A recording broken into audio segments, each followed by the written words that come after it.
What's the darkest secret you found out about a family member? Story 1. Not exactly a secret, but definitely something weird. In the late 1960s, my maternal grandmother's husband divorced her and gave her partial custody of their two boys.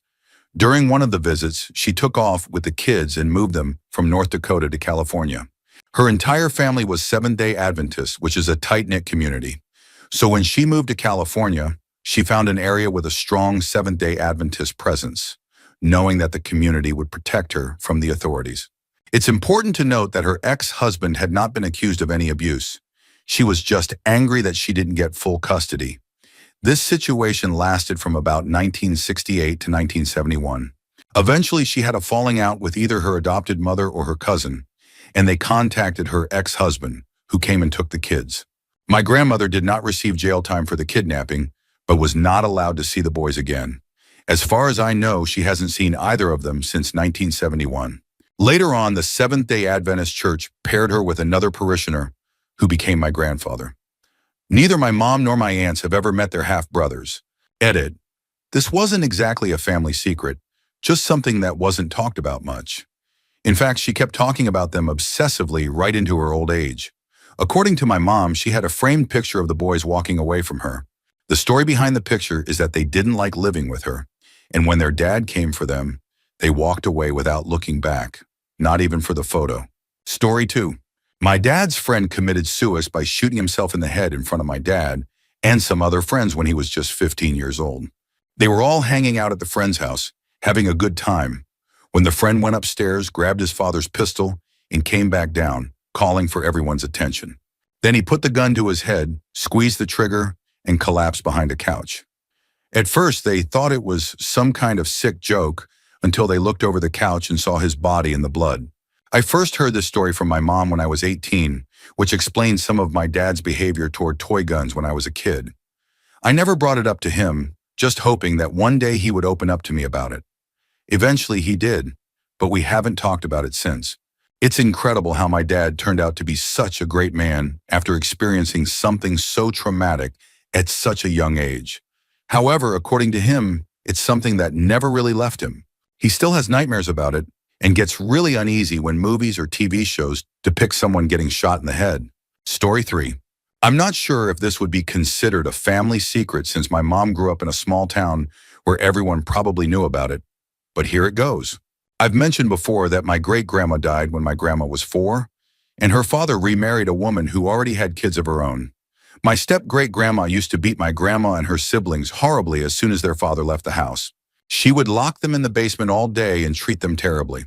Naturally, this had a huge negative impact on them, and my grandma eventually treated her own kids the same way. One of my great-uncles became an alcoholic. He also started robbing graves. Apparently, he had a bizarre obsession with gold teeth, but he would also steal jewelry and anything else valuable to buy booze. Mom recalls him showing up at the back door when she was a kid, covered in dirt. Her mom would always take him in for a while, feeding and clothing him before he'd go right back to drinking and grave robbing. My mom always told me he died in an accident.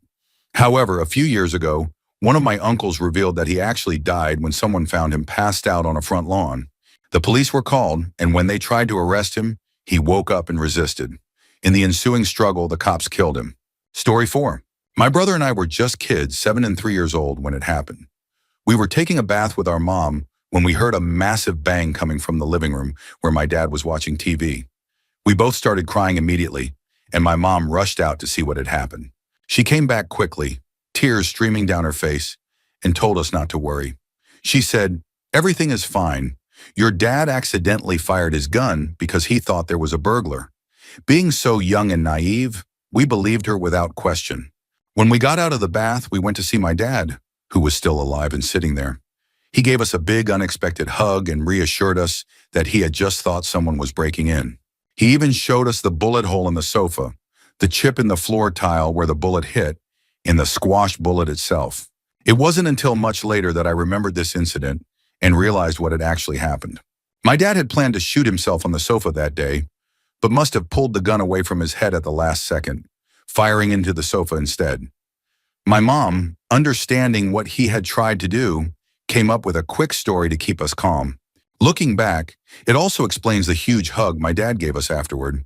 like he was grateful to still be there. He's never tried anything like that again and is still alive and doing well at 65. Story 5. Long story short, my great-grandmother's first husband, who fathered 5 of her children, just couldn't be convinced to stop seeing another woman in town. Eventually, this other woman became pregnant, and her family wanted my great-grandmother's husband to take responsibility for the child. The solution they came up with was that my great-grandmother's husband would leave her, marry the other woman, and in return, the other woman's family would give my great-grandmother a huge plot of land called the Hill. My great-grandmother eventually remarried and had 4 more kids, including my grandmother. Fast forward 90 years and the situation with the Hill became complicated. All the siblings had grown up, started families, and passed away, leaving no clear indication of who actually owned the land. Eventually, a drilling company discovered a massive natural gas deposit under the Hill. They had all the great-grandchildren sign over the mineral rights in exchange for regular checks. Now, every so often, the whole family gets an update on how much gas has been extracted, and checks are sent out to all the surviving great-grandkids. Story 6. My dad tried to kill me when I was 3. My little brother has always been sickly. He had trouble breathing and sometimes needed to go to the hospital because of it. I don't know exactly what condition he had. One day, my mom told my dad that my brother was sick again and needed medicine. My dad didn't want to give her money but said he'd go buy it himself. My mom started getting us kids ready to go to the pharmacy, but my dad insisted that we stay home and let my 4-year-old sister watch us. My mom refused and got us into the car. As we were driving, my dad started ramming our car with his, trying to push us off the road into a ditch. The ditch was deep enough that flipping the car would likely kill us all. My older sister screamed out the window, and a random guy driving by leaned out and started yelling at my dad, threatening to call the cops and saying he'd break my dad's legs if the cops didn't handle it. My dad eventually drove away, and my mom pulled over, sobbing, and called my grandma. Grandma called my dad and told him that if he ever tried something like that again, she would kill him herself and feed him to her hogs. I didn't hear about this story until my 23rd birthday, when my grandma decided to tell me after I was upset about my boyfriend breaking up with me. Quite the birthday present, huh? Story 7. Mine isn't as dark as some others, but here it goes. My father was killed when I was young, and my mother couldn't really handle raising me, so I ended up living abroad with my father's sister, FS. Fast forward 11 years, and my mom passed away from cancer. During those 11 years, we stayed in touch, visited often, and even grew pretty close at some points. In the final stages of her cancer, my mom was barely functional, sometimes talking about random things like pine cones in Finland. That's when my mom's sister, MS, started talking to me about inheritance and financial stuff. I knew my mom wasn't going to make it, but discussing inheritance while she was still alive just felt wrong to me. FS warned me to be careful around MS, hinting that something had happened years ago that caused a huge rift between my parents, but she wouldn't tell me what it was. She didn't want to change the way I saw my parents. After my mom died, MS kept insisting that we not talk about money or anything related to it, and urged me to wait before filing for my inheritance. Turns out she had already filed for inheritance on behalf of my grandfather, who was my mom's next of kin, making him eligible like me. At the time, my grandfather was dying of dementia, and since MS was his next of kin, his share of the inheritance would go to her once he passed. He died just a few weeks after I found out about her filing.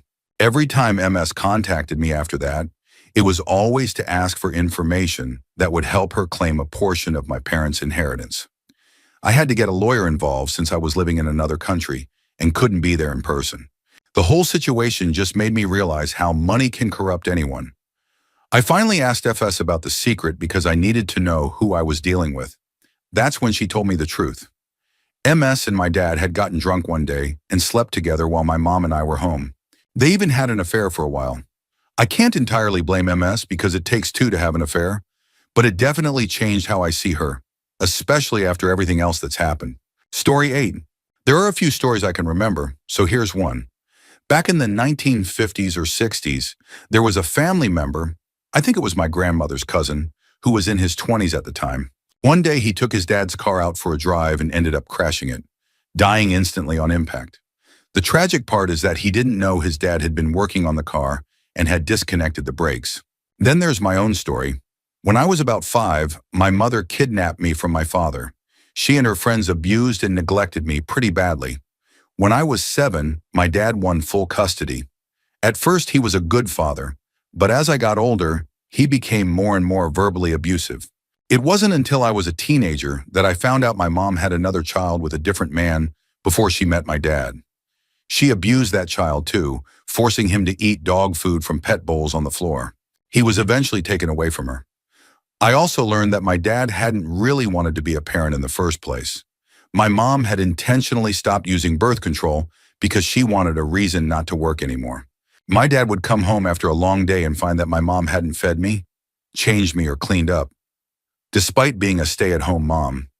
It made sense why he often blamed me for everything and said he wished I'd never been born. He resented me for the life he didn't want. The abuse I went through became a big family secret. Anytime I tried to talk about it, they would silence me, not wanting the burden to tarnish the family name. I've cut off contact with all of them now. Story 9. I recently came to the realization that my father might have more children than just me and my siblings. My parents got divorced when I was around 9, and it didn't come as a big shock since they never really liked each other. My dad was always a bit sneaky, staying out late, having random numbers saved on his phone. After the divorce, he kept our birth certificates, saying his place was more secure than my mom's house. When I turned 14, I wanted to get my nose pierced, so we needed a copy of my birth certificate. We went to my dad's place to get it, and while he was looking through the files, I noticed multiple names listed under his name. They weren't any names I recognized. When he saw me noticing, he started shuffling through the papers faster and eventually found mine. I didn't ask him about it at the time, but it stuck with me.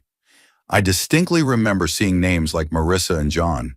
I can't help but wonder if I might have more siblings out there. I plan on getting a DNA test one day to find out for sure. I don't want to jump to conclusions, but seeing those names made me question everything. Story 10.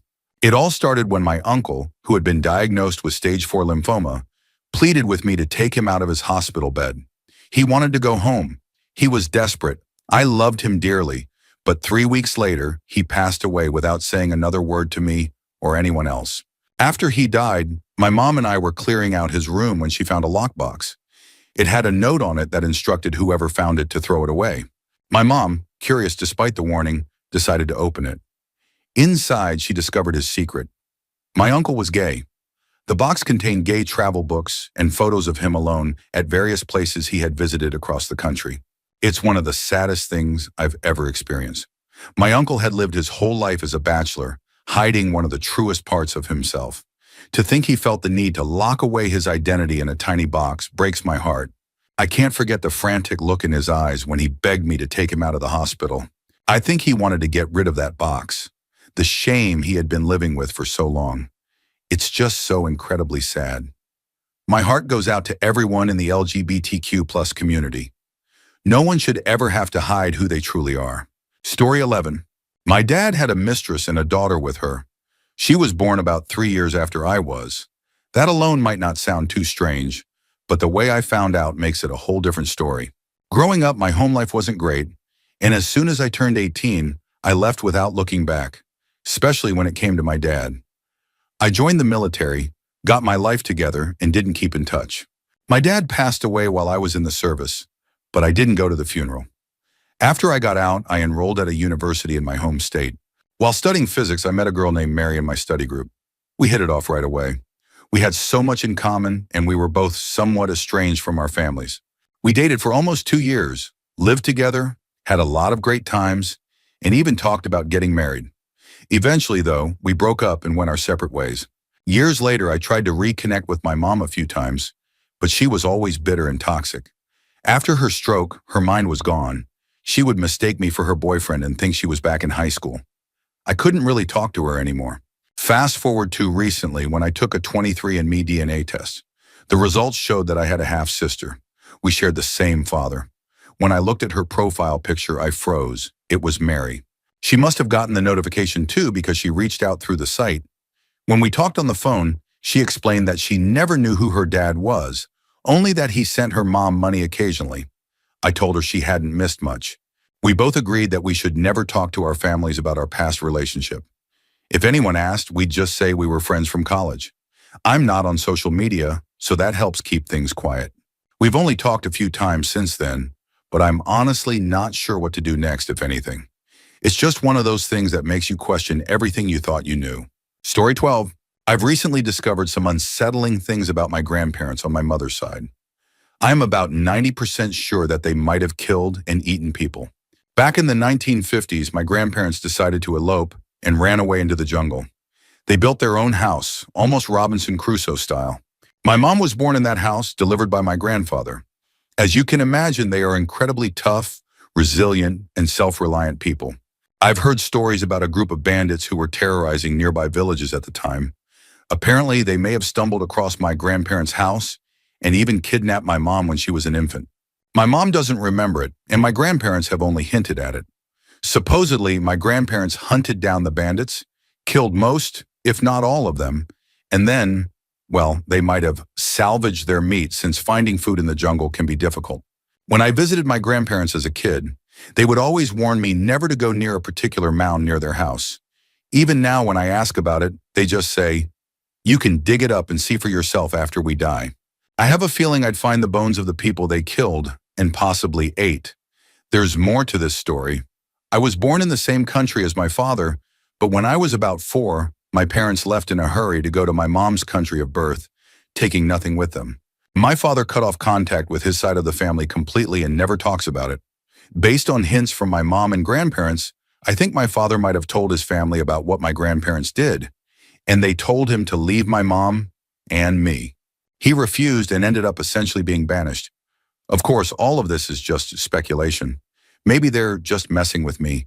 But even now, at 33, they refuse to tell me the full story. Story 13.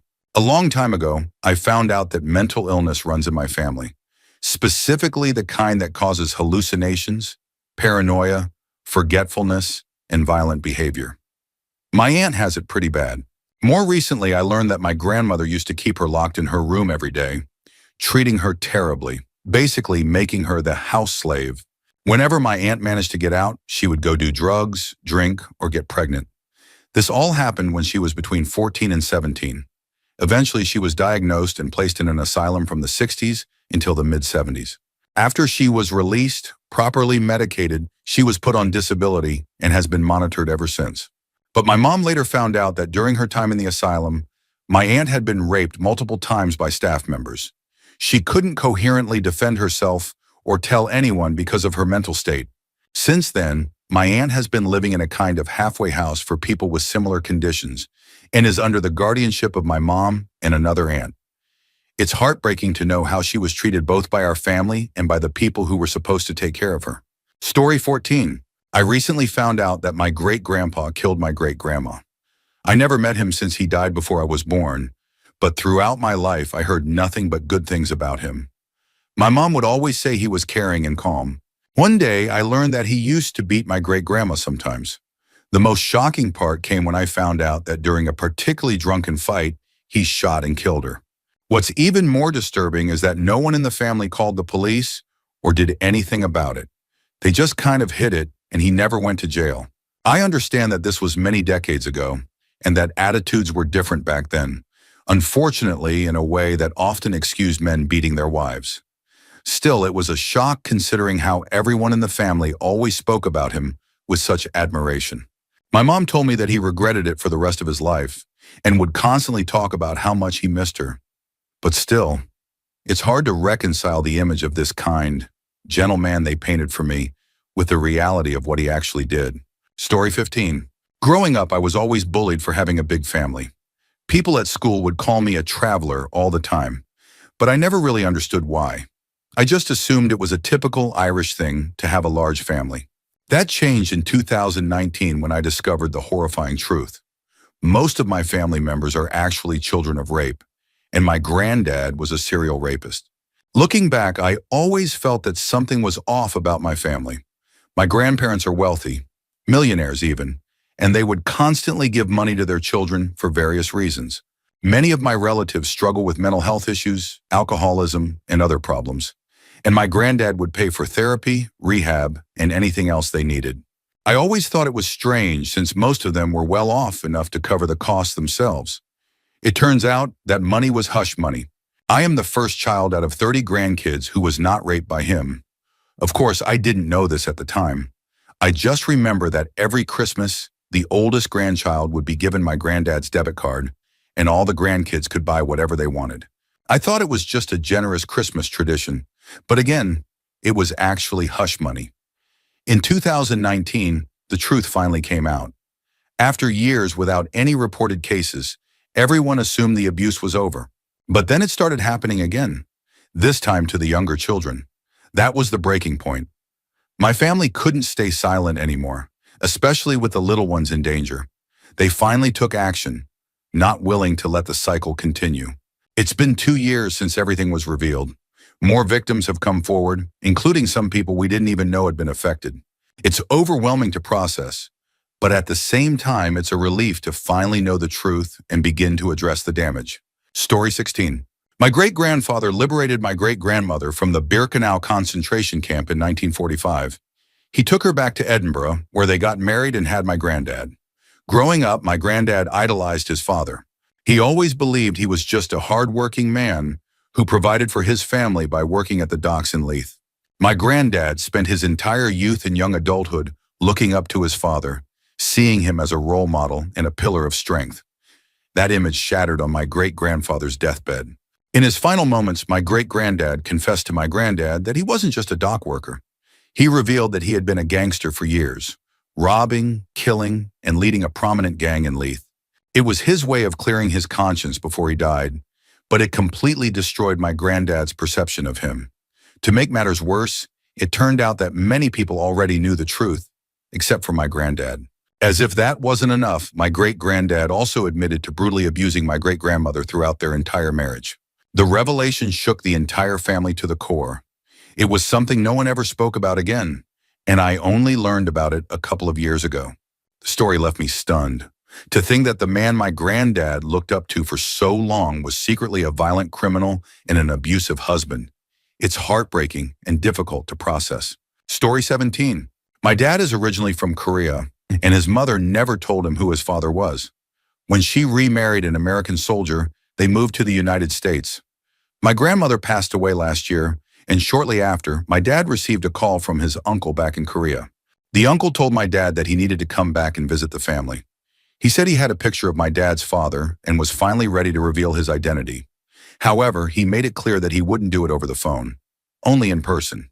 He also mentioned that he didn't reveal the truth earlier out of respect for my grandmother while she was alive. Growing up, my dad always felt mistreated by his mother. She constantly blamed, shamed, and guilt-tripped him throughout his life. Naturally, this new revelation sparked a lot of speculation. After discussing it with my brothers and some cousins living across the states, we began to suspect something unsettling, that my dad's father might actually be his biological grandfather. When I brought up this theory to my cousin in Philly, she went completely silent, neither confirming nor denying it. It felt like she knew I had figured it out. My dad still hasn't gone back to visit, and I think he's terrified of finding out the truth. Story 18.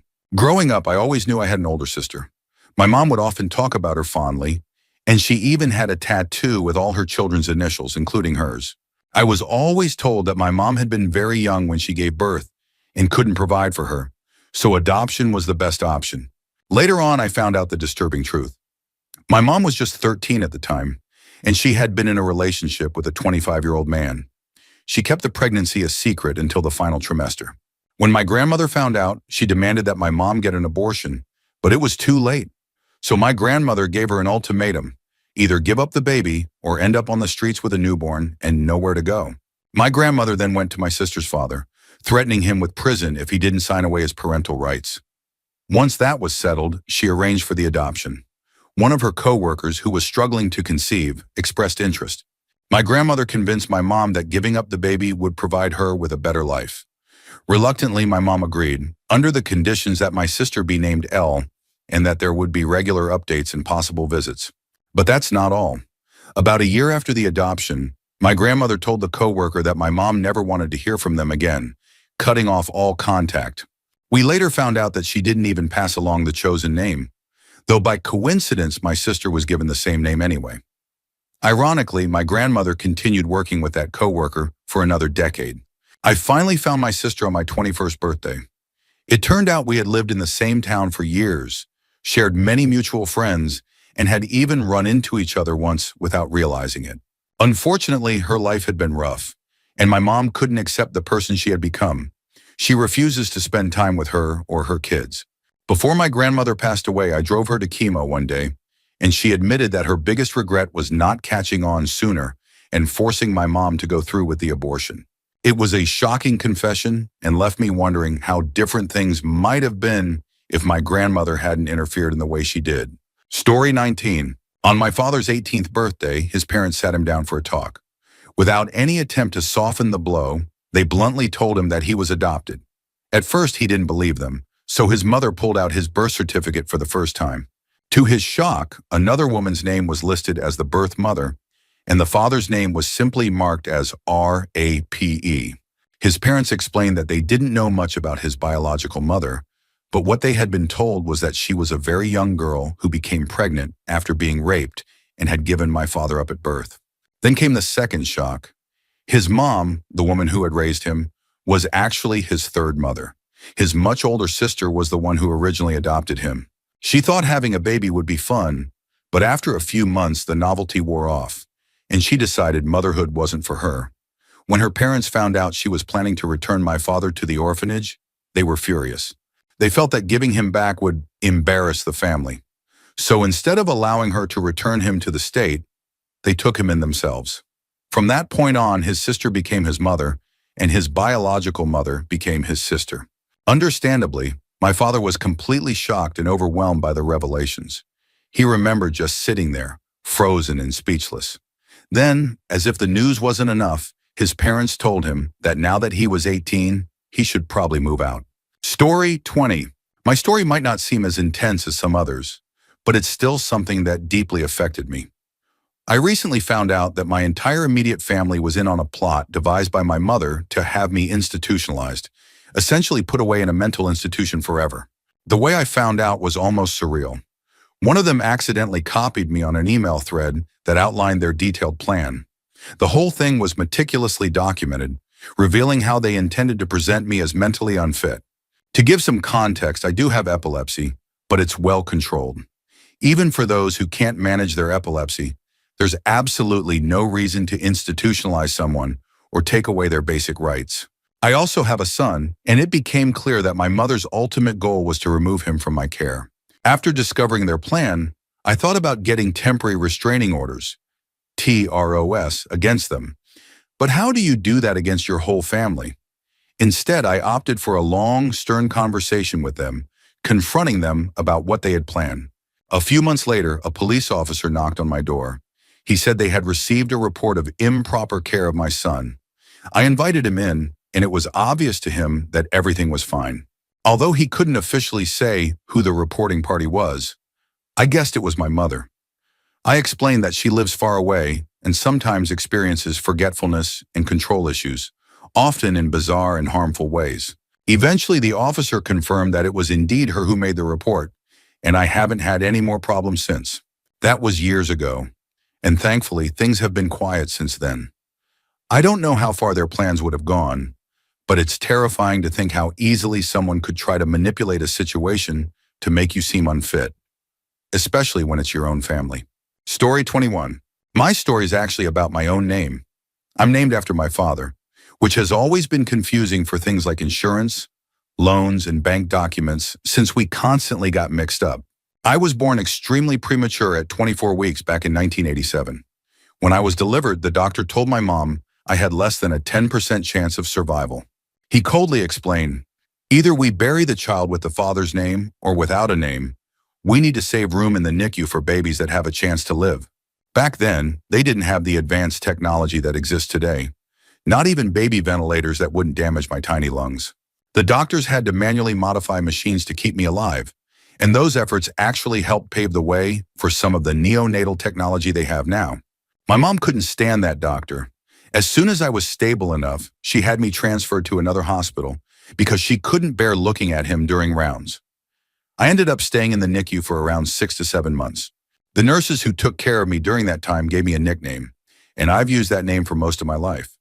The nickname is so different from my legal name that I always had to explain it to teachers and new acquaintances. My real name and nickname don't even start with the same letter or sound, which made it even more confusing. I didn't learn the full story about my legal name until I was 17. My parents never told me before because of how dark it was. I knew parts of the story because I had appeared in newspapers and magazines at the time, which made for great show and tell at school, but I never knew why I was given my dad's name. There's a kind of poetic ending to the story. My twins were born at 29 weeks in 2017, and during their stay in the NICU, one of the nurses who had helped me survive was still working there and took care of my boys. She and my mom recognized each other and shared photos and stories. It was pretty surreal and heartwarming to see how life came full circle like that. Story 22. I'll share a story that's a bit more innocent compared to some of the others. Both of my great-grandfathers lived to be quite old, and as a kid, I would occasionally spend Sundays with them and my grandfather. I didn't speak Finnish very well, so my grandfather often had to translate for me. Sometimes they would give me a little brandy and let me smoke with them. During these gatherings, they would often share war stories, mostly from their time fighting during World War II. My grandfather would usually filter out some of the more graphic details, but sometimes the stories came out raw and unfiltered. They spoke about the things they did during the war, how they would cut off hands, cut out tongues, and, in the worst cases, decapitate enemies and put their heads on fence posts. They harbored a deep hatred for Russians, even more so than for Nazis. The sheer rage in my great-grandfather's eyes when he recounted those memories was chilling. One story that particularly stuck with me was when my great-grandfather described how he cut up a man's face but let him live because he wanted the man to carry the shame for the rest of his life. He spoke about it like it was a mark of honor, a way to ensure his enemy would never forget. They also talked about Helsinki and how, if the odds had been 1 to 10, they would have fought to the death. To them, a single Finnish man was worth 15 Russians, but the numbers never quite added up that way during the war. Hearing those stories as a kid was surreal, both fascinating and horrifying. Despite their brutal tales, I couldn't help but see them as great men, even if their experiences had clearly left deep scars. Story 23. My mom was almost incarcerated for the supposed murder of her own mother. It all started when my grandmother became really sick. None of my mom's siblings or other family members wanted to take care of her, so my mom stepped up and took on the responsibility. She cared for my grandmother for about a year or two before she eventually passed away. However, according to her doctor's records, my grandmother's death came sooner than expected. My mom didn't know how to handle the situation and ended up just sitting next to my grandmother's body for 3 days, not moving or telling anyone. The situation only came to light when the police were sent to check on her, because my mom hadn't shown up for work, and my godmother got worried. When the cops arrived, they found my mom still by her mother's corpse. They took her into custody, and for a while it looked like she might actually face charges. My aunt and uncle were convinced that my mom had killed my grandmother, and they wanted her to rot in jail. The only person who tried to help her was my godmother, who never doubted her. In the end, my mom wasn't charged with anything, but the whole ordeal left a deep scar on her. The accusations from her own family, the trauma of losing her mother, and the horror of being treated like a criminal haunted her for a long time. Ironically, that tragic experience led her to become a hospice nurse. She now dedicates her life to helping people in their final days, providing the care and comfort that she struggled to offer her own mother. It's like she's trying to make peace with that past by being there for others in similar situations. It's something that still weighs heavily on her, even after all these years. Story 24.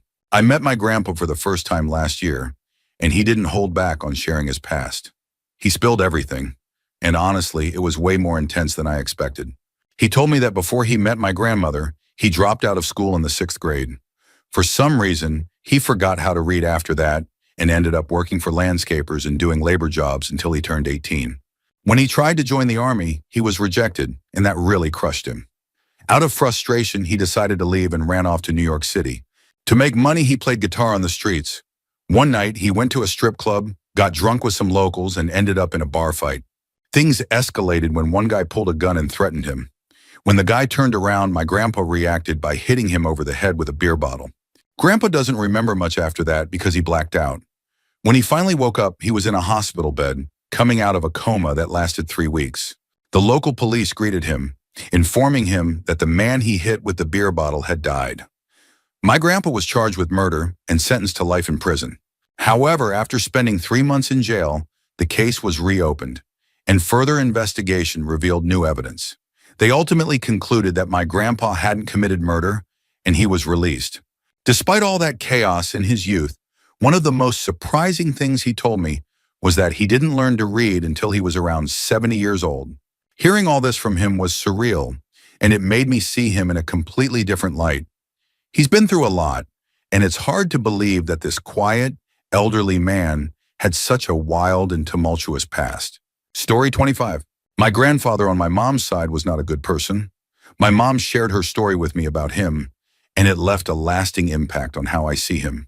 When my mom was little, my grandfather pretended to be her uncle until she was about 5 years old, when her mom finally told her the truth. They lived in a big house because my grandfather had won a significant amount of money. He used that money to send some of his sons from relationships with other women to study abroad. However, my mom wasn't as fortunate. Because she was white and a woman, he refused to give her the same opportunities. My mom resembles her dad, who is Hispanic, and this discrimination deeply affected her. Despite living in a large house, my mom and her mother were confined to a small room, even as she grew older. Some of her uncles and aunts resented her simply because she was the daughter of another woman. To make matters worse, although she was the official daughter because her mother had married my grandfather, many of her siblings still treated her as if she didn't belong. To escape the constant bullying and mistreatment, my mom married my dad, who was a soldier at the time, to have someone on her side who could protect her. As the years went by, my grandfather never redeemed himself or showed remorse until his final days. Surprisingly, he left most of his properties to my mom and some to his other sons, probably as an attempt to make amends. Even after all he put her through, my mom forgave him in the end because she was the only one who took care of him when he was old and frail. The other heirs wanted nothing to do with him. Every time I visit his grave, I can't bring myself to pray for him. I can't forgive the way he treated my mom during her childhood. No matter how much my mom has forgiven him, I just can't let go of the anger. Story 26. When my oldest brother was 19, he suddenly broke up with his girlfriend of 6 years, moved out, and cut off all contact with our mother. Eventually, he moved to the other side of the world. No one would explain why he did this. And any time I asked, they would just say, "Ask him or her about it, and maybe they'll tell you." Years later, when I got my girlfriend pregnant and we decided to keep the baby, my mom started acting really strange. She became overly hands-on and aggressively touchy, sometimes even with too much force. It got so bad that we had to distance ourselves from her during the pregnancy.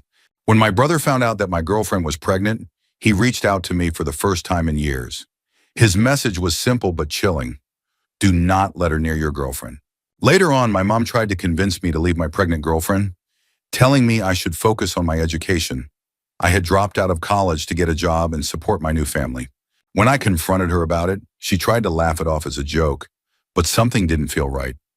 Eventually, I started piecing everything together. I found out that years ago, my brother's girlfriend had been briefly pregnant before they broke up. After telling my mom in person, she suddenly wasn't pregnant anymore, and that's when they split. The implication is horrifying. My mom may have caused my brother's girlfriend to miscarry, possibly intentionally. It also explains why my brother cut off contact and why he was so adamant about warning me. It dawned on me that my mom might have been planning to do the same thing with my girlfriend.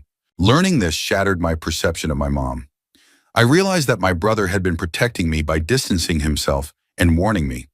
It's terrifying to think that someone who should be supportive could instead be such a threat. Story 27. My grandfather started dating my grandmother when he was 20, and she was just 13. Within a few months of their first date, my grandmother got pregnant.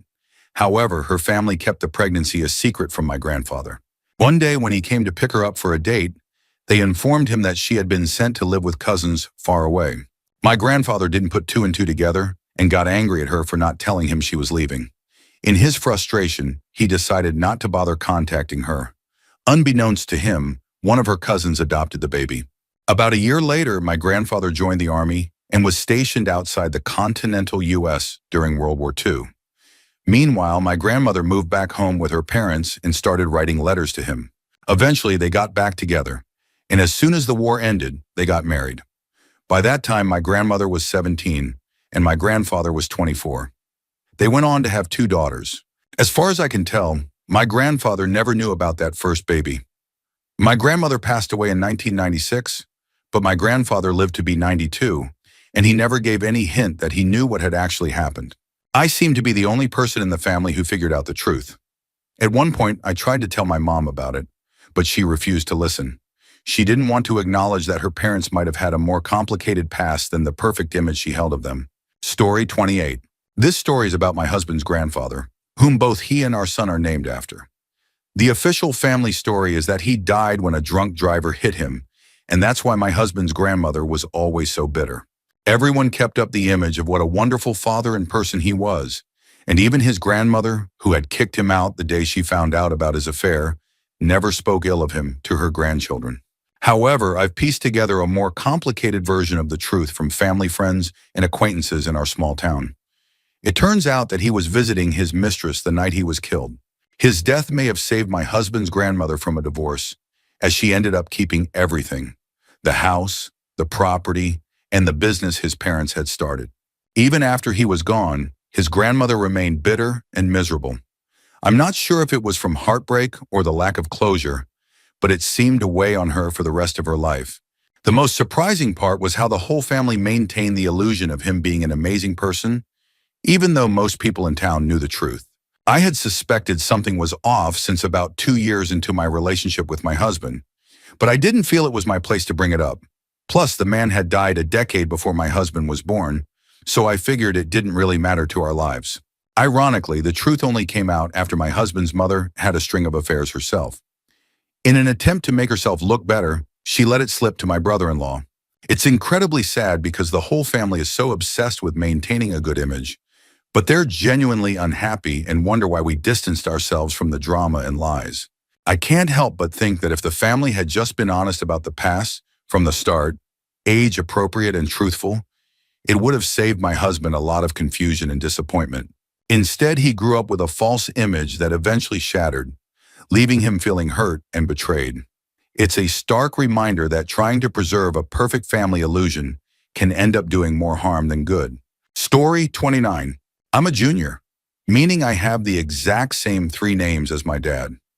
One day, way back when Googling yourself was just becoming popular, long before MySpace was even a thing, my buddy called me up. He had been bored and decided to look up everyone in our friend group online.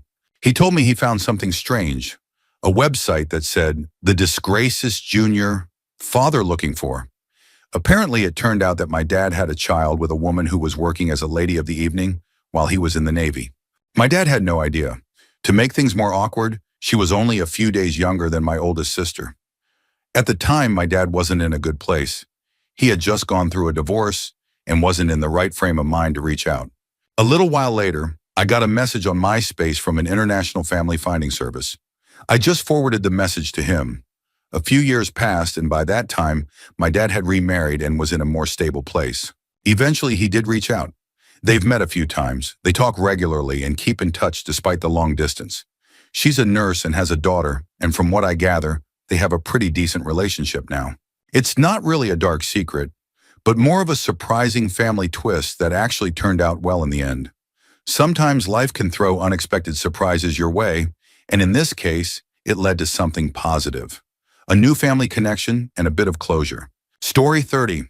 Growing up, I always believed that my grandmother was one of 4 daughters born to my great-grandfather and great-grandmother. I never met my great-grandparents since they passed away 2 years before I was born. One day I was looking through the family Bible, which had everyone's names, marriage dates, death dates, and other details. Something caught my eye. A 5th daughter listed, one who was older than the others.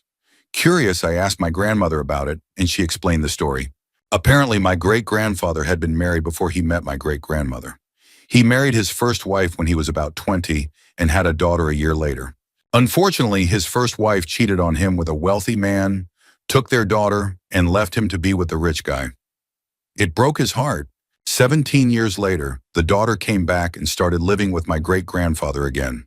By that time, he was already married to my great-grandmother and had 2 children with her. The daughter didn't make things easy, though.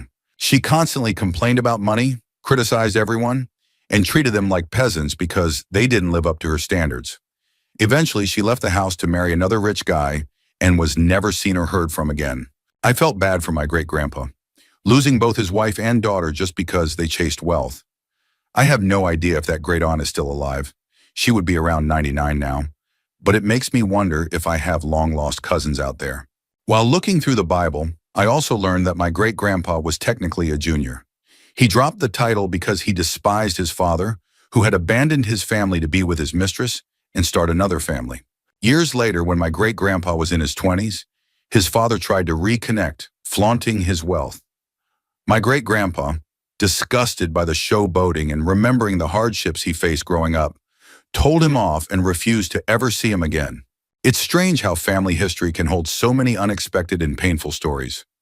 All from one old family Bible, I discovered that my great-great-grandfather was a terrible father, and I had a long-lost great-aunt who left the family for riches.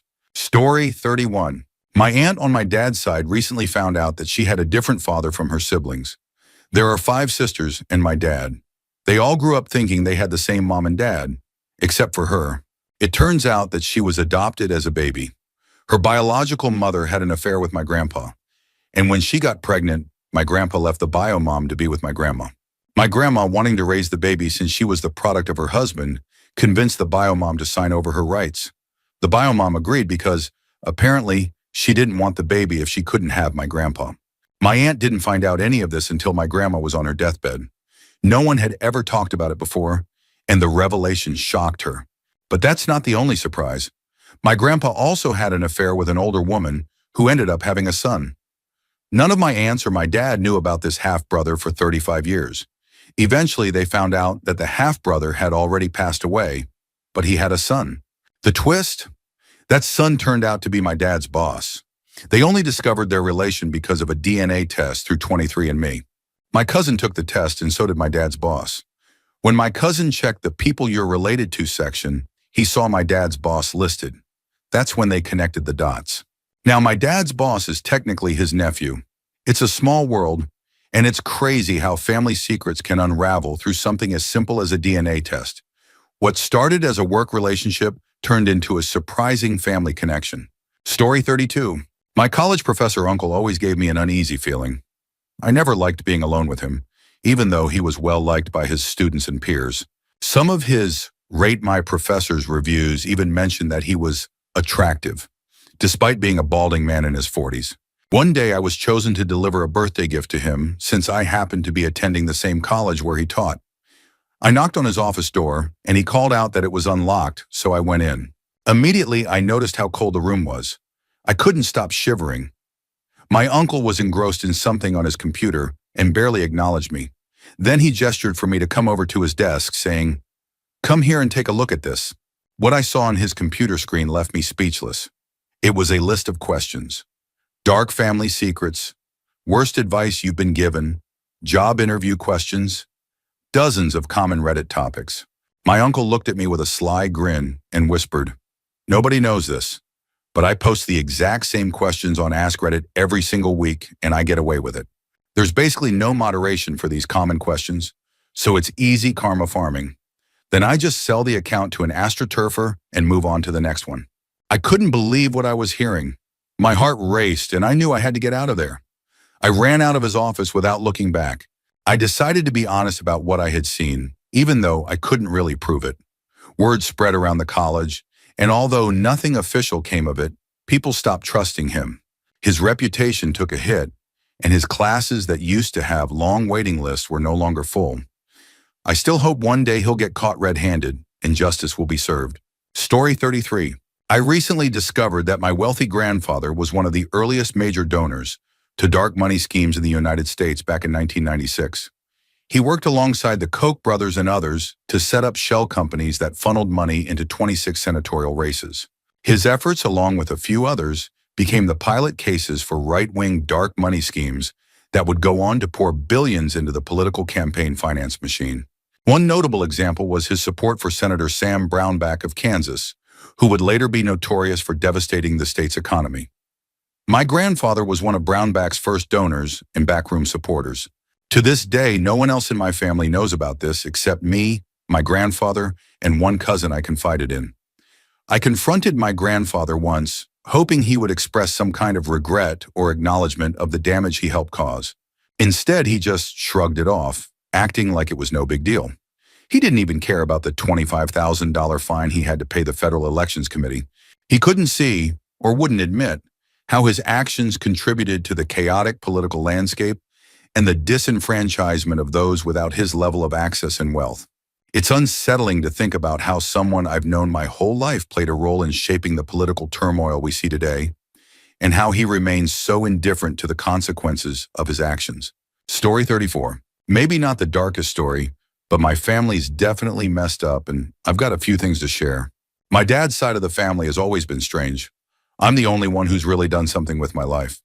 When my parents got married, my maternal grandparents bought them a house. Not long after I was born, almost exactly 9 months later. When I was 5, my parents divorced.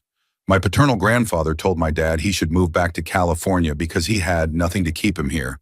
I never liked my grandfather. He's always been one of those people constantly trying to find some scam to make money. Despite his father's advice, my dad stayed in North Carolina. In 2020, after my dad's stepmother passed away from brain cancer, my grandfather moved out to North Carolina. My dad can't stand him, but tries to play nice. When he moved, my grandfather brought along my cousin from Utah. This cousin's mom, my aunt, died in 2007 when he was just 8. His dad is in prison, and he's been bouncing around, sleeping on friends' couches for the past 3 years. My other aunt and cousin also moved to North Carolina around the same time. So for a while, 5 people were crammed into my dad's 2-bedroom apartment. Eventually, my aunt, cousin, and grandfather moved out, leaving the cousin with my dad. He had no high school degree, no car, and just a part-time fast food job. My dad and him constantly butted heads, and 2 weeks ago, my dad kicked him out. Now he's moved in with a coworker. It makes me sick to see how easily my family gives up on each other. Growing up, my dad wasn't much better. He used to threaten to beat me almost daily. One time, he even pinned me against the wall with his hand around my neck. On my wife's side, it's also a mess. Her dad cheated, left her mom and 2 brothers, and married the woman he had the affair with. They have a son together, and just this week, we found out they're expecting another child. He just turned 57, and his wife is 36. That means my wife will have a half-sister 26 years younger than her, and our kids will have a half-aunt who is only a year or 2 older than them. Sometimes I can't help but wonder how families can be so complicated and fractured. Story 35. When I was about 10 or 12, I got curious about one of my aunts on my dad's side. I asked my mom if she had gotten a divorce because I knew she had adult kids I had never met, and her husband never showed up at family gatherings. Plus, my parents would always argue whenever she called, which made me more curious. That's when my mom told me the truth. My aunt had been married once, but she had a gambling addiction that spiraled out of control. She gambled away all their money and in desperation, convinced her husband to embezzle money from his job to keep them afloat. One day he got caught, and rather than face the consequences, he took his own life. Even after that tragedy, my aunt didn't address her addiction. The family continued to give her money for years because she was now a widow. The reason I never saw my cousins is that they cut ties with her. They were furious that she didn't change after their father's death. My dad was the last one to stop giving her money. It only ended because my mom threatened to divorce him if he didn't prioritize their own young family and mortgage. Eventually, after everyone cut her off, my aunt moved a few hundred kilometers away from the casino and finally started dealing with her addiction. Nowadays, she's lived a relatively stable life for years and has reconnected with her kids and grandkids. Ironically, she's a pretty judgmental person, despite her past. I still feel sorry for her late husband, though. It's a shame he didn't just leave her rather than steal for her. Gambling addiction can destroy lives, and it's heartbreaking to see how it tore their family apart. At least she found a way to make things right in the end, but it came at a heavy cost. Story 36. When I was a teenager, my mom would often get drunk and start spilling family secrets. I'm not really sure why she did it, but I learned a lot of unexpected things during those late-night confessions. The first secret she revealed was that my older brother had a different dad than me, despite what his birth certificate said. That was later verified, and my brother eventually got to meet his biological father. About a year later, I started dating a boy from school. One day, my mom met his parents, and something about that encounter triggered a memory for her. That night, after getting drunk again, she told me that the boy's dad was also my oldest cousin's dad. That was a shock, considering my aunt and uncle had been together my entire life. Apparently, back when my aunt was young, she had been with this boy's dad. He was abusive, so when she got pregnant, she ran off and married my uncle instead. Ironically, my mom did something similar when she got pregnant with my older brother, running away and marrying someone else. I guess that was just how they handled things back then. I have a strong feeling that if someone did DNA tests in my family, a lot of secrets would come to light. One thing that's never been confirmed, but I suspect, is that my mom's dad might not be her biological father. Both her parents were blonde with blue eyes, and all 8 of her siblings were as well.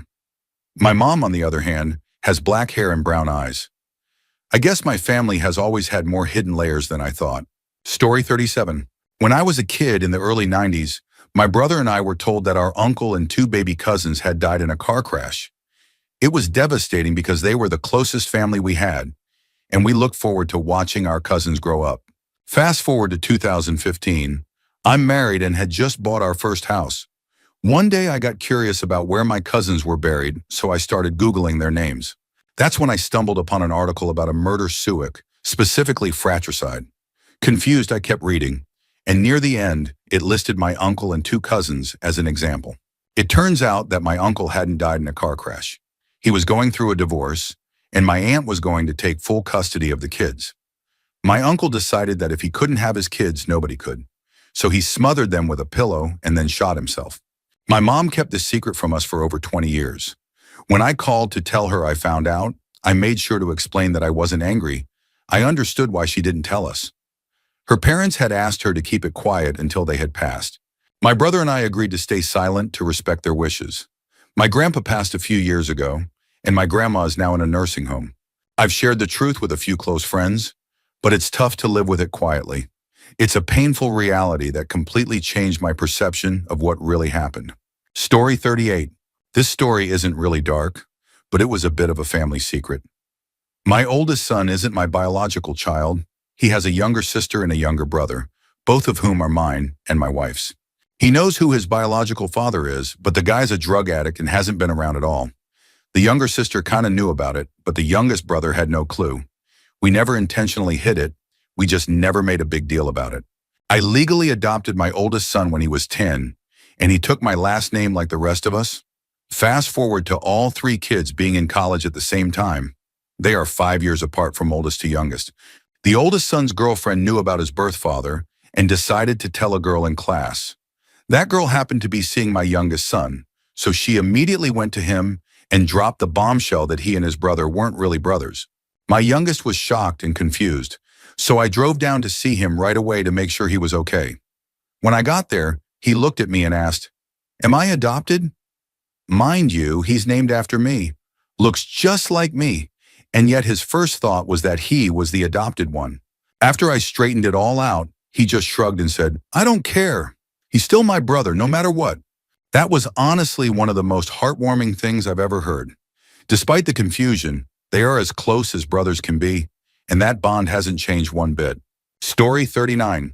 This story is a bit complicated, so bear with me. I was adopted at a young age by a family that turned out to be severely abusive toward me. I endured that hell until I was rescued around the age of 12. During that time, I had 3 brothers, 2 older and 1 younger. About 10 years ago, the middle brother actually apologized to me for all the trauma and abuse he witnessed me go through. It was unexpected but somewhat healing. However, the oldest and youngest brothers never said a word to me about it. I've made my peace with how terrible that family line is, but their silence still lingers in the back of my mind. Yesterday, I decided to look up the oldest brother.